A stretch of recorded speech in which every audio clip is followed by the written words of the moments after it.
So this is Ghost, and he is my emotional support animal, or ESA for short, and we're here to inform you about everything that you need to know about ESAs in the UK and how to deal with any issues that you might run into, but I'll get to that in just a moment. First, an emotional support animal, or ESA, is just that, exactly what it says on the tin. ESAs, unlike therapy or service animals that require tests to make sure that they're either safe for patients or they can perform the tasks that their owners require them to do, can be any animal that you like and they don't have to take any tests. The only thing that makes them the ESA is the fact that they benefit your mental health just by being there, and that is literally it. No way! Which leads me onto the first thing that people get confused by when they want to qualify their pet as an ESA. So this is something that I get asked a lot about Ghost, and in the comments to previous videos. Salad cream boy, you handsome recounter of information, I hear you ask. How does one register an ESA? Well, dear viewer, gather round and allow me to illuminate you. So the thing is, you actually don't. There is no official registry for ESAs in the UK or otherwise. If you consider your pet one, they are one. Simples. The reason for the confusion is that landlords, airlines, stores and so forth ask for proof for certain things, and I'll get to that in a moment. So this mistakenly leads people to think that they need to get their pet registered. This is not the case. If you need to prove that your pet is an ESA for any reason, all you need is a letter from your GP or proof of an existing mental health condition such as anxiety or depression, or really any condition where your pet can really help you with your mental state. What you should not do is pay one of these online services that say that they're going to register your pet as an ESA for a fee. So be warned, they are not your physician and they don't know you, so they're not qualified to vouch for you or your pets. The only reason you should be spending any money at all is if a service like an airline wants something like a "to whom this may concern" letter. As mentioned earlier, this is something that you get from your GP, and there will be a charge for it as it's classed as private work in the NHS, which at the posting of this video will be something around £30 to £40, but I would check with your GP surgery just for an exact price. So if you go to anyone else who wishes to charge you for something like this, honestly, they're trying to con you. Right, now that out the way, let's get to the main content of the video. I'm not going to lie to you, this is a bit of a good news bad news situation right here, but this is where having an ESA may apply in your life. Unfortunately, in this situation, it's where the few have ruined it for the many. So you may have heard stories about people taking pets such as peacocks to the airports. That's a thing, that's something that actually happened. And it got to the point where the airlines basically said enough is enough, because at a very basic level the animals that were being brought on board in the cabin were really a disruption to the other passengers, either because they're too big, they're too small, and even too smelly. And that's even without considering the safety risks. So as it stands at the posting of this video, no UK airline would take an animal on board in the cabin, unless they meet certain criteria, which I'll post in the description of this video. The main reason why this became such an issue is that people started lying about their emotional needs because they wanted a free flight for their pet, because I think most airlines try to charge around about £100 or so just to have them with them, so that now anyone with a genuine condition can't take their pet on board, and it could be something where they're really scared of flying and they really need their pet with them, and anyone with a genuine issue has to make other plans now, which I can tell you is really expensive. With that said though, I would ask you to consider if you actually need to take your pet abroad with you.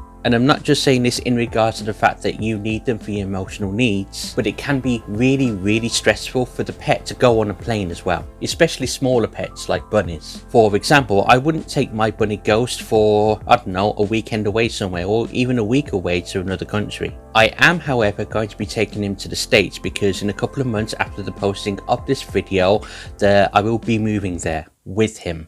So I'm going to be using my trip to the States as an example here to just show you what I mean by it's going to be a bit more expensive. So there's two options which I have. Either I go to somewhere like Paris, in which I have to take the Eurostar, I can't get him on a flight, and then from Paris I take him from there directly to Boston. Now if you're watching this and you've taken a connected flight anywhere, you know that there's certain risks involved, like luggage getting lost, etc. and that's something I'm not willing to risk with Ghost. The other option, and this is the option I'm going for, is a pet transport service would take him on the plane where they'll look after him and they handle any paperwork and anything that I need to worry about. And I just simply collect him on the other side. Honestly, they even have a pet friendly vet, and really, he's put my mind at ease because I can just call him whenever I need to just to discuss anything in regarding my pet. Okay, I am paying £1,000 for this, but honestly, this is literally everything is going to be taken care of.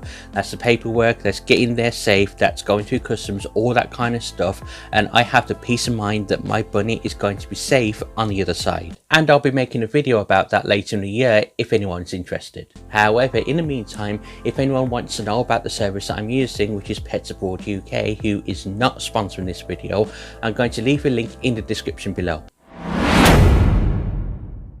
Okay, so the good news is that the place right here that I'm recording this video is actually a really small apartment. It's a studio flat, and it's actually in the tenancy agreement. It states that there's no pets allowed unless I have written consent from the landlord. However, after speaking to the landlord, he gave me written permission to have Ghost here, so happy. This is after explaining that Ghost is my ESA, what that means, and the fact that it's really difficult these days to find anywhere like this that allows pets. I explained that bunnies don't make any noise, they don't meow or bark like cats or dogs, and I explained the steps that I go to make sure that the place is bunny proofed and that there's not going to be any damage to the property, and the fact that it's not going to be losing any money out of this. Which really, if you think about it, is all they're really concerned about. After taking all of this into consideration, he agreed. The thing is, because there's no legislation on ESAs in the UK, the landlord isn't actually obligated to even let your pet onto the property. Honestly, I got really lucky here. However, it doesn't hurt to ask them, especially if you can prove that it's a reasonable request. Some landlords would just give you a straight no, and they're actually well within their right to do that, but there are times that you'll get lucky and you'll get them to say yes, especially if you have a letter from the GP. I know I wouldn't want to be the landlord that says no to something like that. Oh, and bonus tip, it's a good idea to get them in contact with your previous landlord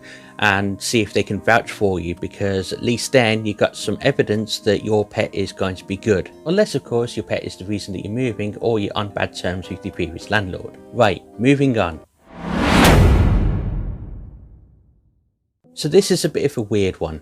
Okay, so this isn't going to be as intense as taking your pet on a flight, but depending on the type of pet and the reason that you're taking them out, it can still be stressful for them. For example, I wouldn't be taking Ghost, my rabbit, out on the weekly shop with me. It would just be too stressful for him. And really, the only type of exceptions here is if, say, you have agoraphobia, and if you have certain types of PTSD where it makes it really difficult for you to function without your pet with you. But even then, I would still think twice about taking your pet into unnecessarily stressful situations. I mean, taking them to the park, that would be enough. And if you have a small pet, like for example my bunny Ghost, that you'd ask a friend if you can use the back garden for a few hours, just in case, I don't know, you might be scared of people's dogs coming up to them. The point I'm trying to make here is that it's best to ask yourself, do I absolutely need my pet with me, or am I just doing it because I can? Which is one of the things that caused all this trouble with the airlines. Again, there are no laws that support ESAs in the UK. However, if you do feel that you need your pet in a place that doesn't usually allow pets, especially if it's a regular place that you go to, I would suggest that you contact the business and see if you can get it in writing that you're allowed to go into that store or place of business. It's always best to be safe than sorry. And because there's no legislation on ESAs in the UK, just leads me on to this other point.